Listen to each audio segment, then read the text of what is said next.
Băi, și suntem live pe TikTok, haideți, Gheghe, Gugu, haideți cu trandafiri. Mi-a dat cineva un boloboc, ia uitați-vă. Te duci la muncă. Și că să mă duc la muncă. Nu-i mă seamă pe toți haterii.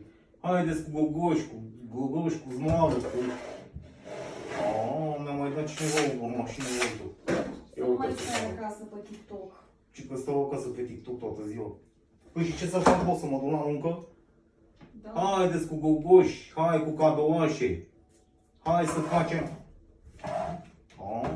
Ia uite ce îmi dă, unde ăsta, ce să fac, mă, frate, cu astea mie îmi trebuie bani, mă. Ca să te duci la muncă. Să mă duc la muncă, cică. Haideți, mă, băieții mei, cu trandafiri, cu tap-tap, cu alea. Păi da. Și asta ce mai e, mă? Bormașină, să te duci la muncă. Ia uitați-vă, mi-a mai dat o bormașină, cică, să mă duc la muncă. Haideți, mă, băieți, cu tap-tap, hai să facem și noi ceva bani astăzi. Și asta ce mai e, mă?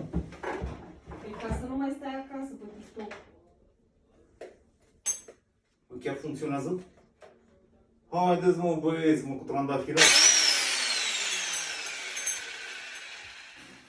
Gata, trebuie să mă la muncă, ce să mai...